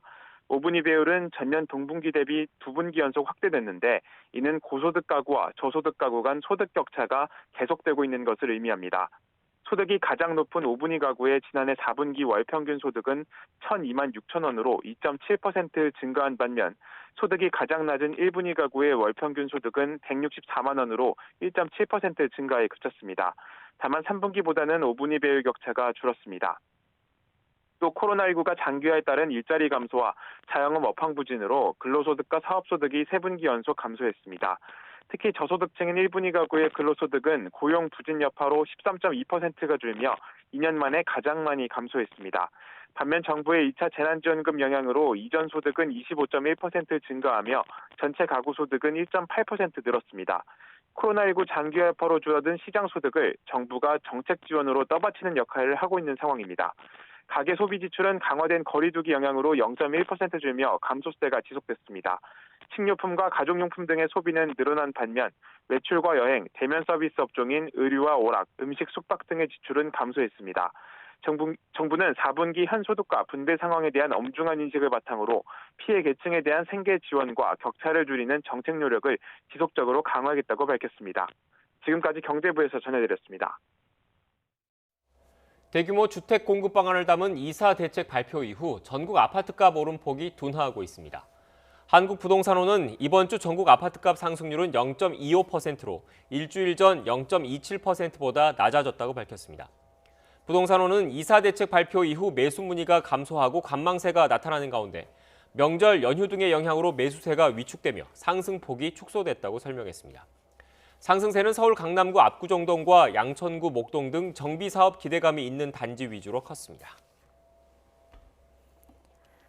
올해 들어 아파트 전셋값이 가장 많이 오른 지역은 세종시, 매매가는 양주시로 나타났습니다. 한국부동산원 자료를 보면 세종시 전셋값은 올해 들어 지난 6주간 7.54% 올라 전국에서 상승률이 가장 높았습니다. 또 전국적으로 매매가 상승률이 가장 높은 지역은 6.99% 오른 양주시이고 경기 고양시 덕양구 6.21%, 일산 서구 5.08% 등으로 뒤를 이었습니다. 램지어 하버드대 교수의 망언에 대해서 미국 내 한인들의 규탄 움직임이 확산하고 있습니다. 논문 철회와 사과를 요구하는 국제 청원 운동을 시작했고 잇따라 규탄 집회를 열기로 했습니다. 강태욱 특파원의 보도입니다. 하버드대와 가까운 미국 동북부 6개 한인회가 규탄 대회를 열었습니다. 미국 뉴저지주에서 네 번째로 건립된 위안부 기린비 앞에서입니다. 한인들은 램지어 교수의 논문이 일본군 성노예로 끌려간 피해자들의 인권과 명예를 심각히 훼손했다고 강조했습니다. 특히 역사를 전면 부정한 만큼 즉각 철회해야 한다고 촉구했습니다. 교수의 역사 왜곡 논문을 강력히 규탄하며 해당 논문의 즉각적인 철회와 함께 이에 따른 진정성 있는 사과를 촉구한다. 한인들은 국제적 청원 운동에도 착수했습니다. 세계 최대 규모 사이트에 영문과 한글로 된 성명서도 함께 올렸습니다. 엄혹한 전쟁 시기 여성에게 자행된 인권 유린과 무자비한 성폭력은 결코 왜곡돼서는 안 되는 역사적 진실이라고 강조했습니다. 또 온라인 서명을 받아 미온적 태도를 보이고 있는 하버드대와 논문 게재 예정인 학술지에 전달할 계획입니다. 하지만 하버드대 총장이 왜곡된 논문이라도 학문의 자유에 속한다고 한 만큼 당장의 징계 등은 쉽지 않아 보입니다. 하버드대가 있는 매사추세츠주 한인회는 3일절에 학교 앞에서 규탄 집회를 열기로 했습니다. 워싱턴에서 YTN 강태욱입니다. 하버드대 출신의 한국학 전문가인 마크 피터슨 브리검 영대 명예교수가 램지어 교수의 논문을 조목조목 반박했습니다. 피터슨 교수는 해외 문화홍보원이 운영하는 코리안의 홈페이지에 위안부, 다시 한국을 자극하는 일본이라는 제목의 칼럼을 기고했습니다. 피터슨 교수는 이 칼럼에서 램지어 교수는 피해자들이 어떻게 강제로 또는 속아서 위안부가 됐는지에 대해선 비중 있게 다루지 않았고 변호사들만 읽을 수 있는 법적인 주제로만 국한했다고 비판했습니다. 새로 임명된 민정수석 신현수입니다. 어려운 시기에 소임을 맡게 됐습니다. 여러 가지로 부족하지만 할 수 있는 데까지 최선을 다해서 열심히 하도록 하겠습니다.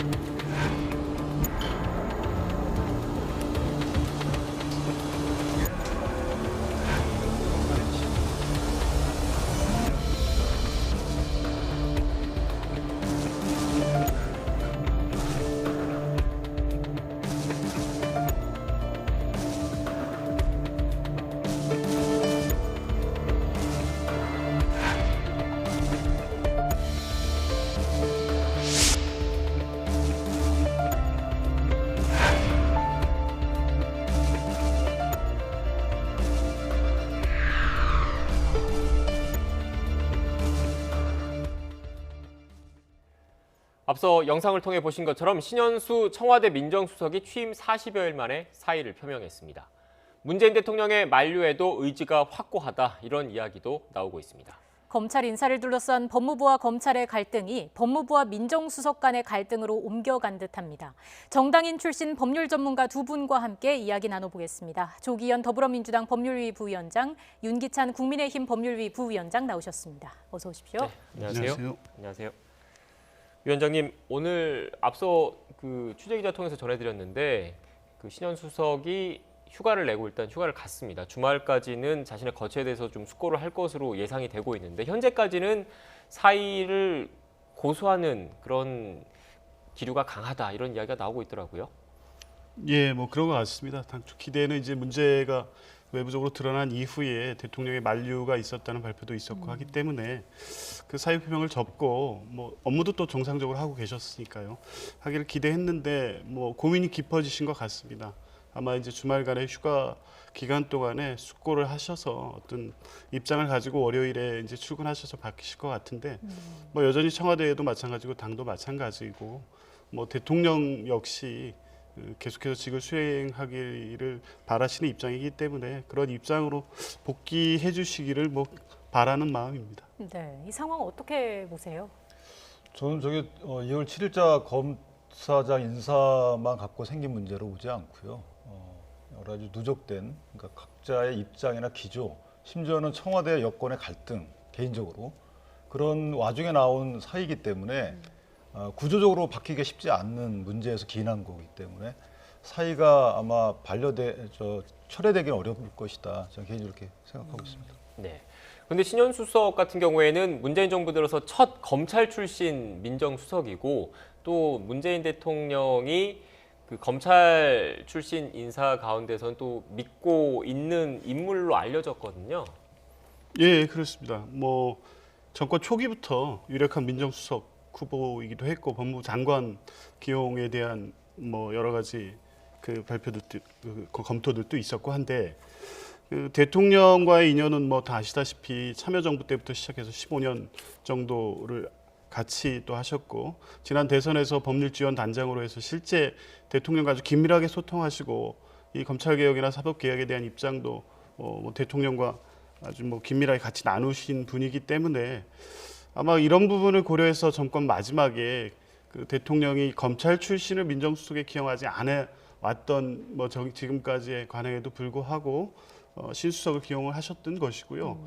여전히 그 신뢰는 뭐 대통령께서 유지하고 있을 거라고 봅니다. 네, 제가 이 질문을 드렸던 게 앞서 신현수 민정수석이 어떤 사람인지 그래픽 다시 한번 보여주시겠습니까? 이렇게 문재인 대통령과의 인연도 있고 문재인 대통령이 신뢰를 하기 때문에 첫 검찰 출신 민정수석으로 임명을 한 거지 않겠습니까? 그런데 신현수 수석이 사의를 표명을 했는데 그 이후에 대통령도 몇 차례 만류했다라고 청와대에서 공식적으로 밝혔습니다. 밝혔는데 이 만류에도 불구하고 사의를 굽히지 않는다는 것, 그만큼 그 이전에 어떤 진통이 좀 컸다, 이렇게 해석할 수 있을 것 같아서 질문을 드린 거거든요. 네, 뭐 지금 인사 문제, 검찰 인사 과정에서의 의견 조율에서의 문제 외에 다른 문제가 있는 것으로 좀 밝혀지거나 드러난 바는 없고 청와대에서도 그 배경에 대해서는 충분히 설명이 있었다고 보고요. 근데 뭐 민정수석으로 임명된 지 이제 40일밖에 지나지 않았습니다. 여러 가지 누적된 문제가 있거나 현안에 대해서 의견이 충돌할 만한 아직 시간적으로도 그렇게 보기는 어렵거든요. 네.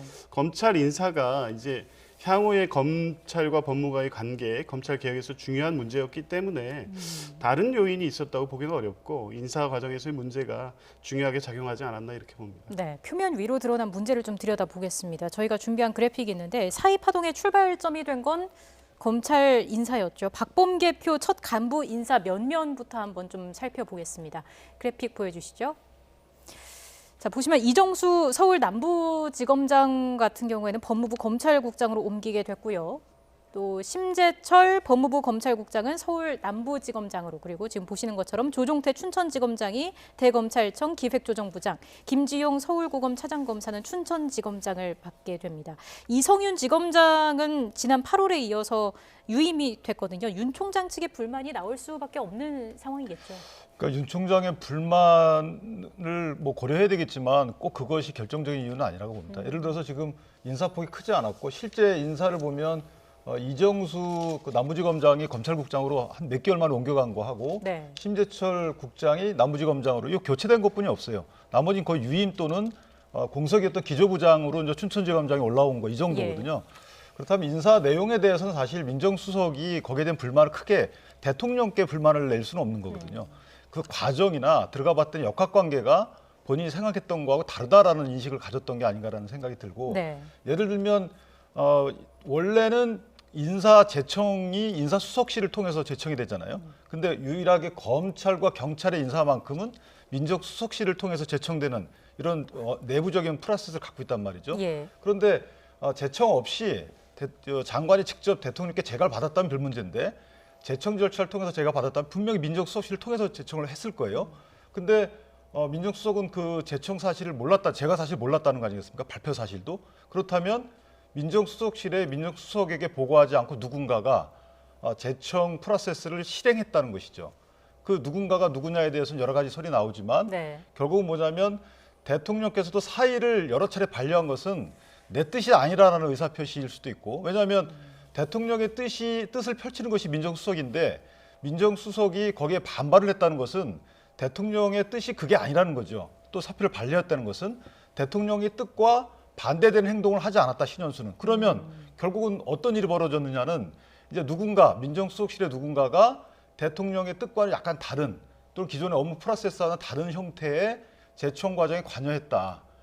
그것이 누군가는 밝혀져야 되겠지만 제 추측입니다, 이것은.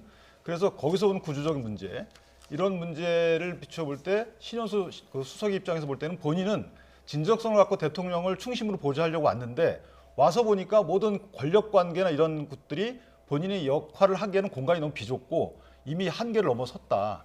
이렇게 인식을 했기 때문에 저는 사의를 대통령의 3차례를 그렇게 말씀하셨는데도 불구하고 거두지 않고 휴가까지 간 것이 아닌가라고 생각이 됩니다. 지금 변호사님 말씀을 좀 정리를 해보면 통상적으로 검찰과 경찰 인사 같은 경우에는 실무진의 협의를 거친 다음에 민정수석을 거쳐서 대통령한테 보고가 되는데 이렇게 신현수 수석이 사의를 표명한 걸 보면 패싱된 것 아니냐, 이른바 패싱 의혹과 관련된 논란이 하나 있고, 그렇다면 과연 누가 대통령에게 직보를 한 건 아니냐, 민정수석을 패싱하고 직보를 한 건 아니냐, 이런 의혹, 이런 논란을 제기를 하신 것 같거든요. 어떻게 보십니까? 지금 통상적인 인사 절차에서 크게 벗어났느냐는 뭐 저는 그렇게 보지는 않습니다.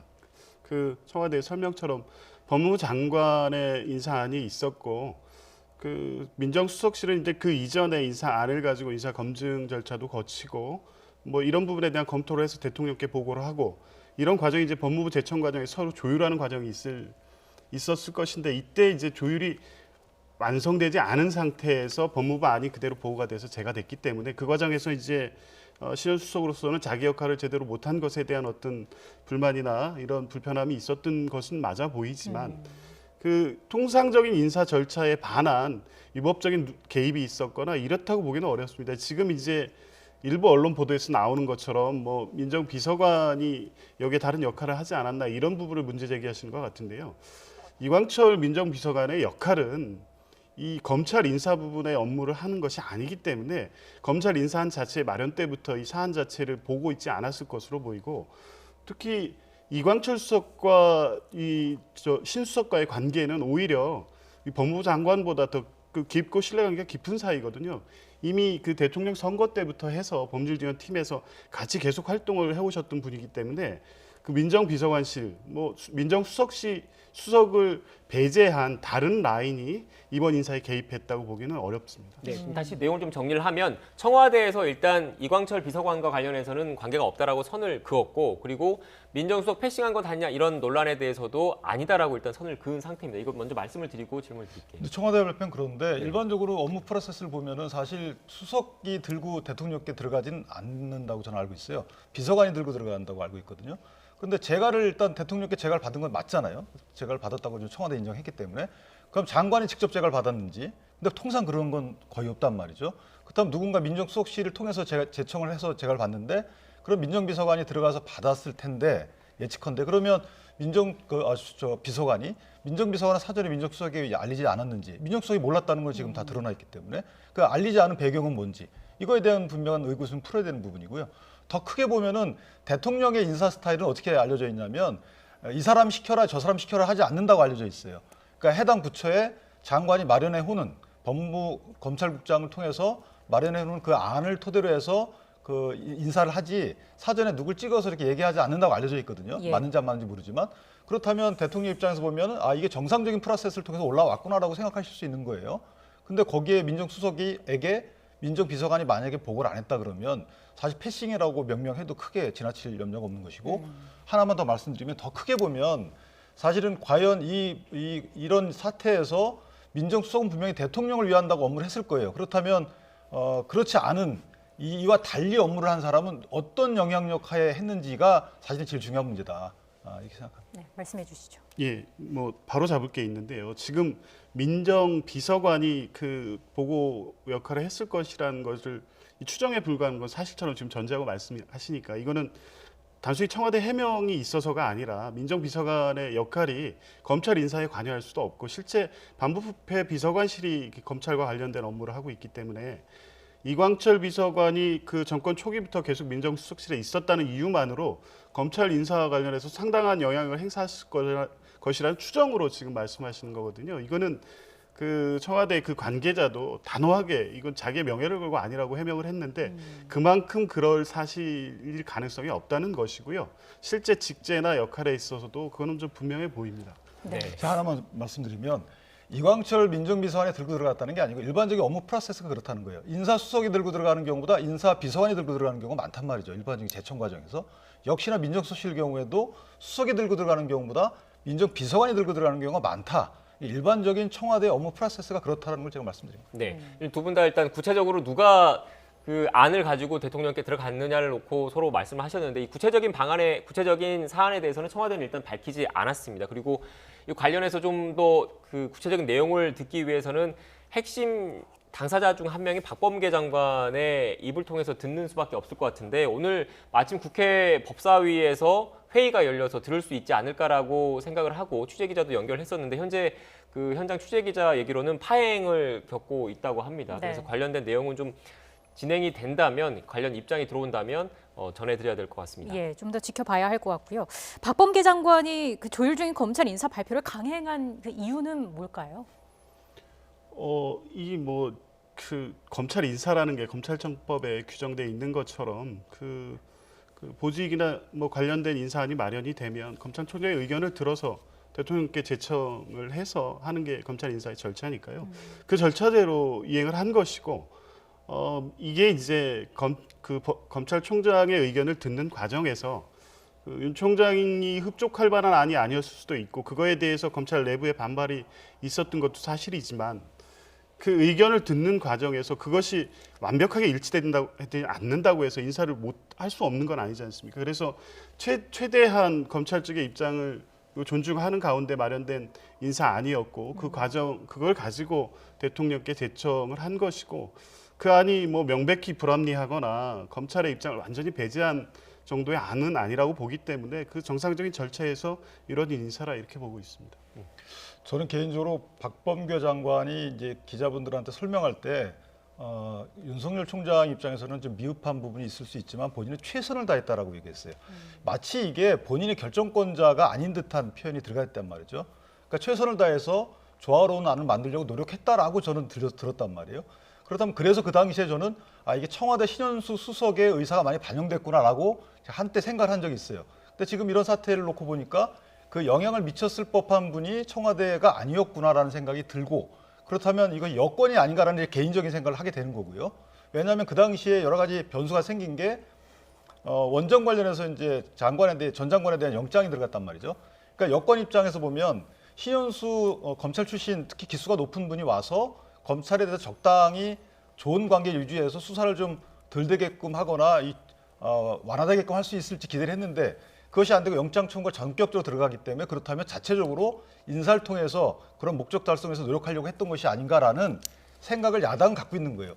그렇기 때문에 박범계 장관의 개인적인 몇 가지 아는 본인의 의사대로 했겠지만 전반적인 인사 폭이나 인사 내용에 대해서는 박 장관의 결정권이 있던 게 아니고 상당히 많은 권고라고 제가 표현하겠지만 권고가 들어와서 그것이 반영됐지 않았느냐. 그런데 그것이 알고 보니까 신현수 민정수석 측이 아니고 또 다른 곳이 아니었는가라는 이제 제가 생각을 하게 된 거죠. 네.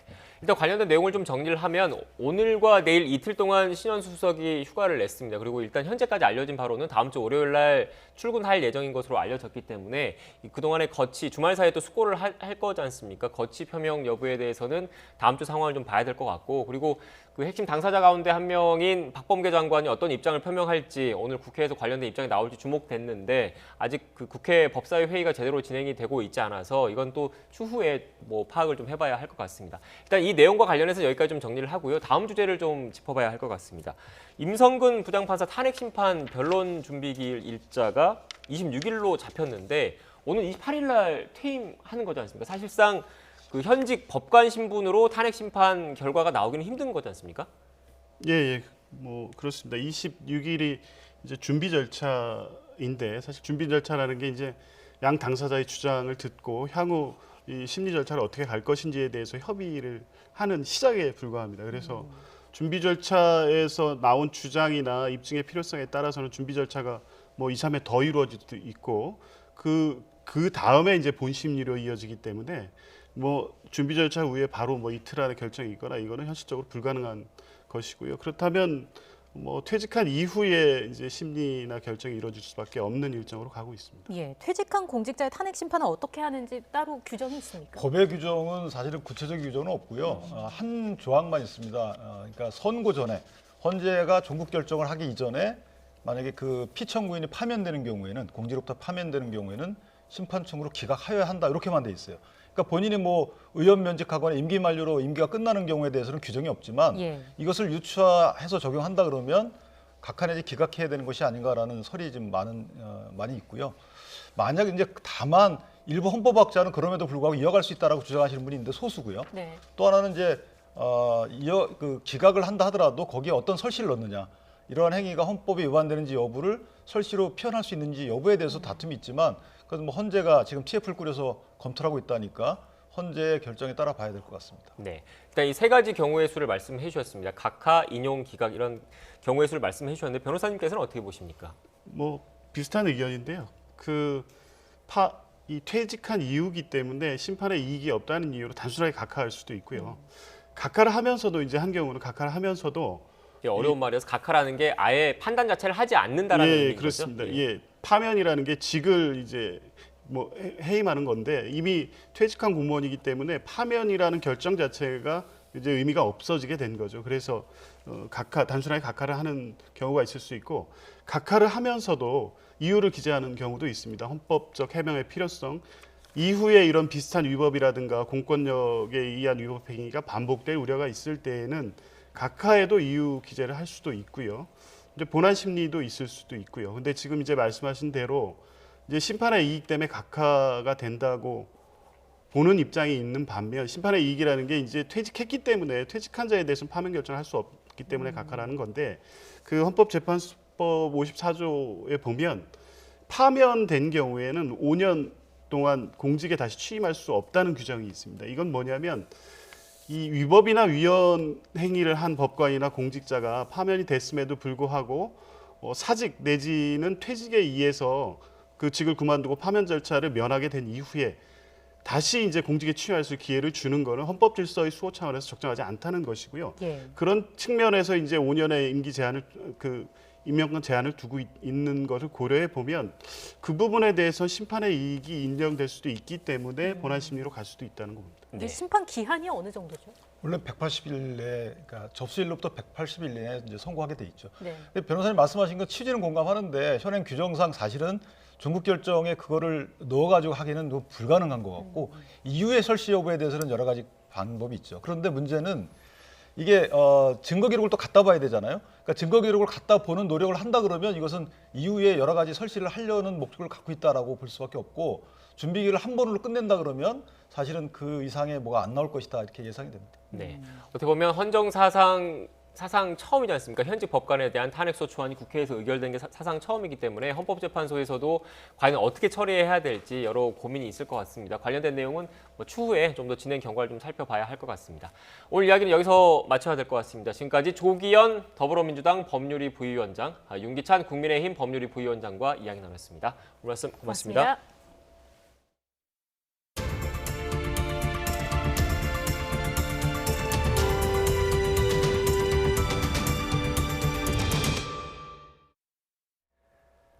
오늘 새벽 강원도 춘천에서 10대와 20대 5명이 탄 승용차가 가로수와 건물을 들이받아서 2명이 숨지고 3명이 크게 다쳤습니다. 사고 직전 지그재그로 운전하는 차량을 순찰차가 발견해 정차를 요구했지만 이를 무시하고 내리막길을 달리다가 사고가 났습니다. 보도에 홍성욱 기자입니다. 건물 출입문과 유리창이 산산조각 났습니다. 1층 은행 내부가 훤히 보입니다. 건물 대리석 벽면도 부서졌습니다. 사고가 난 건 새벽 4시 10분쯤 21살 A씨가 몰던 승용차가 도로 경계석을 넘어 가로수를 들이받고 그대로 건물로 돌진했습니다. 운전자 A씨와 조수석에 탔던 19살 B군이 숨지고 뒷좌석에 있던 10대와 20대 3명도 크게 다쳤습니다. 사람이 있었어 봐. 얼마나 놀랬겠어요. 난 처음에 너무 놀래가지고 여기가 이게 부서질 정도면 조금만 잘못 꺾었으면 바로 우리 집으로 들어오는 거였는데. 사고 차량입니다. 사고 당시 충격이 얼마나 강했는지 차량은 종이장처럼 구겨졌고 형체를 알아볼 수 없을 정도로 파손됐습니다. 경찰 조사 결과 선후배 사이인 이들은 새벽까지 함께 술을 마신 것으로 추정됩니다. 사고 직전 지그재그로 운행하는 차량을 도로에 있던 순찰차가 발견하고 정차를 요구했습니다. 하지만 무시한 채 그대로 주행했고 내리막길에 이은 굽은 도로에서 결국 사고로 이어졌습니다. 순찰 근무자가 지그재그로 하는 거를 발견했기 때문에 음주도 조금 의심됐지만 음주보다도 탈취 같은 거 있잖아요. 차로를 이렇게 막 옮겨 다니는 그게 의심돼서 정지 신호를 보낸 거지. 경찰은 차량 블랙박스를 회수해 사고 원인을 조사하고 있습니다. 또 운전자 음주 여부를 확인하기 위해 채열한 혈액을 국립과학수사연구원에 보내 분석을 의뢰했습니다. YTN 홍석입니다. 빅히트 엔터테인먼트가 미국 유니버셜 뮤직그룹과 손을 잡고 방탄소년단 뒤를 이을 보이그룹을 만든다고 하죠. 네, 그렇습니다. 미국 현지 오디션을 진행하고 K-팝 시스템으로 활동할 예정이라고 하는데요. 유니버설은 빅히트의 엔터 플랫폼에도 합류할 예정이어서 국내 플랫폼 경쟁도 가속화될 것으로 보입니다. 김혜은 기자가 보도합니다. 그래미상 후보에 오른 세계적인 그룹 방탄소년단을 배출한 빅히트 엔터테인먼트. 세계 3대 음반사 중 하나인 유니버설 뮤직그룹. 두 기업이 미국 현지 오디션을 통해 새로운 보이그룹을 만듭니다. 유니버설의 음악적 역량과 빅히트의 가수 육성과 팬 소통 전략을 합쳐 아무도 가지 않은 길을 가보겠다는 겁니다. Having achieved phenomenal global success by demonstrating that great music can overcome language and cultural differences. 글로벌 최고의 역량이 합쳐진 전례 없는 그룹의 탄생 과정을 경험하게 될 것입니다. 산업의 결합을 넘어 문화의 결합이 될 것입니다. 앞서 JYP가 걸그룹 니쥬를 통해 일본에 적용한 K-팝 시스템이 성공을 거뒀는데 이번에는 세계 최대 음악 시장 미국이 무대입니다. 서구권 같은 경우에서는 한국의 아이돌 시스템을 많이 비하하는 쪽이었는데요. 정식으로 아이돌 그룹을 런칭하겠다는 계획을 보여준 것 자체가 국내 엔터테인먼트계의 플랫폼 경쟁도 가속화할 것으로 보입니다. 가수들이 팬과 소통하는 공간인 빅히트의 팬 플랫폼 위버스에 유니버설 소속 미국 가수들이 합류합니다. 코로나19 여파로 대세가 된 온라인 콘서트 플랫폼 경쟁도 격화되고 있습니다.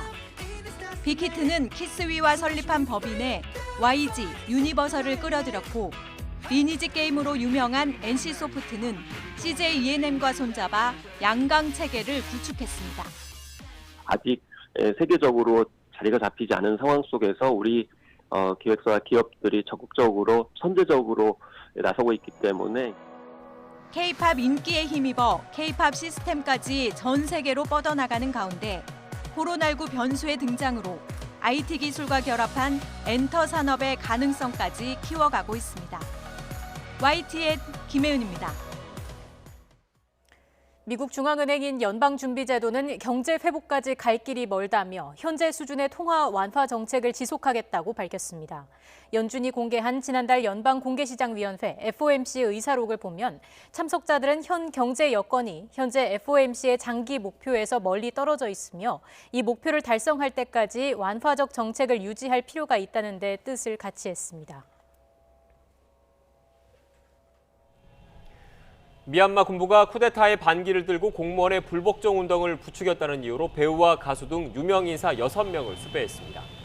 현지 언론은 미얀마 경찰이 배우 2명과 영화 감독 3명, 가수 1명에 대한 체포영장을 발부받아 본격적으로 검거에 나섰다고 보도했습니다. 경찰은 이들이 공무원에게 시민 불복종 운동에 동참할 것을 선동한 혐의가 있다며 이들을 숨겨주는 사람도 처벌하겠다고 경고했습니다. 청와대는 국가안전보장회의 NSC 상임위원회 회의를 열고 군부 쿠데타가 일어난 미얀마 상황을 점검하고 교민 안전 대책을 논의했습니다. NSC는 오늘 오전 서훈 청와대 국가안보실장 주재로 회의를 열고 미얀마 상황에 우려를 표명한 뒤 합법적이고 민주적인 절차에 따라 미얀마의 헌정 질서가 회복될 수 있도록 국제사회와 협력하기로 했습니다. 또 미얀마 현지에 있는 우리 국민 안전과 기업을 보호하는 데 만전을 기하기로 했습니다. 네, 오늘 서해안 지역은 눈이 조금씩 잦아드니까 강풍이 비상입니다. 순천시 주안면의 모습인데요. 바람에 눈도 휘날리고 있고요. 주변 도로 나무까지 크게 흔들리고 있는 모습입니다. 지금 강풍특보 현황을 볼까요? 현재 충남과 호남 해안, 제주도를 중심으로는 강풍주의보가 내려져 있습니다. 여기에 내일은 대형 산불주의보가 내려진 영동 지방을 중심으로 최대 초속 30m의 강풍이 몰아치겠습니다. 고온건조한 양간지풍으로 산불 위험성이 높으니까요. 불씨 관리 잘 해주셔야겠습니다. 한편 오늘 낮 동안 호남 서부 지역은 약하게 눈이 날리겠고요. 저녁까지 제주도와 울릉도 독도에는 눈이 온 뒤 그치겠습니다. 봄의 두 번째 절기 우수인 오늘 강추위가 찾아왔지만 내일부터는 추위가 누그러집니다. 내일 서울 아침 기온 영하 5도, 한낮 기온은 9도로 오늘보다 10도가량 기온이 크게 오르겠습니다. 이어지는 주말에는 4월의 봄 날씨 속에 미세먼지가 다시 기승을 부리겠습니다. 지금까지 날씨 정보였습니다. 더 뉴스 마치겠습니다. 저희는 내일 다시 뵙겠습니다. 고맙습니다.